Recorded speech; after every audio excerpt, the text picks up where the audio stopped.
In the autumn of 1892, Eleanor Hargrove stepped off a stagecoach in Willow Creek, Wyoming, with nothing but a warm bag and a heavy heart. Back in Philadelphia, she was a skilled seamstress, but a factory fire had claimed her parents and left her drowning in debt. The West, with its promise of a fresh start, was her last hope. Willow Creek was a small, muddy town, and no one needed a seamstress for fancy stitching. The advice was always the same: try the ranches. After being turned away twice, she arrived at the sprawling double-bar ranch as the sun began to set.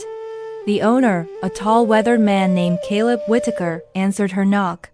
He was a widower in his mid-30s, his blue eyes holding a deep weariness. Eleanor made her plea. "My name is Eleanor Hargrove. I'm seeking work. I'm skilled in sewing, cooking, cleaning, whatever you might need."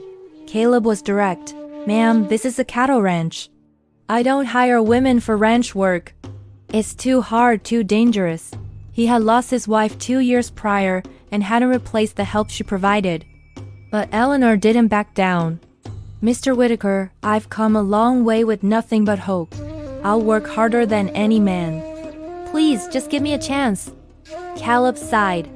His house was a mess, his meals were rough, and his 6-year-old daughter, Lily, who had barely spoken since her mother's death, needed a woman's influence. He invited her in for coffee. Inside, the house was sturdy but sparse. Lily peeked out from behind a door, her eyes wide and curious.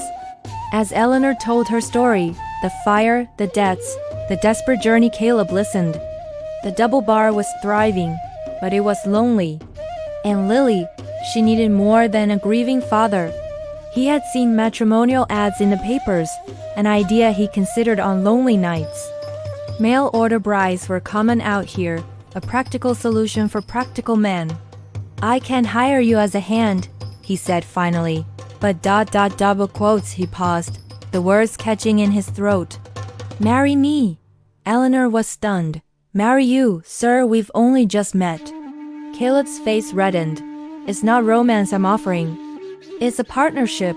You'd have a home, security. I'd have help with the house, with Lily. In return, you'd be the mistress here. No more begging for work." He gave her a choice. Accept, or he'd give her a meal and a ride back to town tomorrow. Eleanor looked at a child's drawing on the wall, a man, a woman, and a child. She had nothing to lose. "I'll consider it," she said softly. 3 days later, they were married in a simple church ceremony.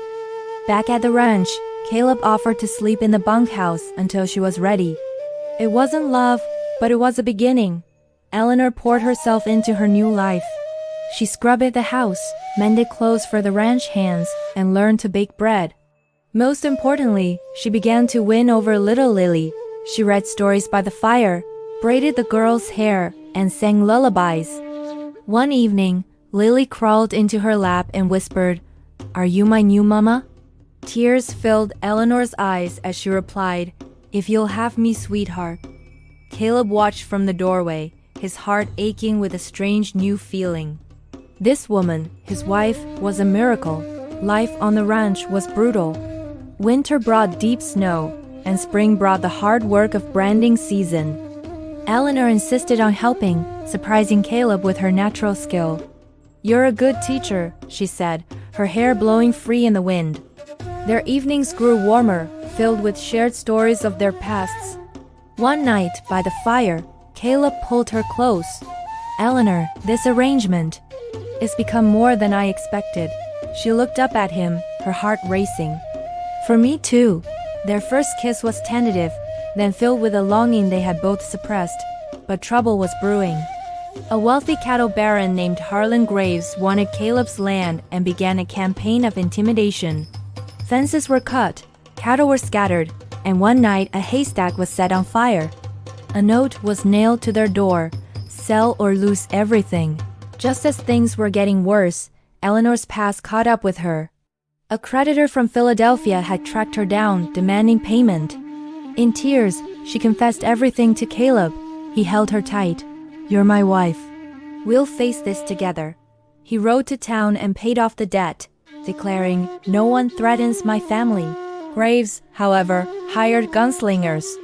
The conflict came to a head during the roundup. Graves' men ambushed the drive, stampeding the herd. In the chaos of gunfire and thunderous hooves, Caleb was shot and fell from his horse. Eleanor, who had insisted on riding with them, grabbed a rifle. With a steady hand, she fired warning shots, rallying the hands and driving off the attackers. She rushed to Caleb's side, binding his wound. "Stay with me," she begged. He opened his eyes, whispering, "You saved us, Ellie." Caleb recovered slowly under Eleanor's care. Graves was arrested after his own hired men turned against him. With the threat gone, the double bar thrived. Eleanor expanded the garden, started a chicken flock, and even began sewing for the women in town. Lily blossomed, happily calling Eleanor Mama one evening. As the sun set over the Bighorn Mountains, Caleb took Eleanor's hand. "I offered you a job that day," he said softly. "But you gave me a life."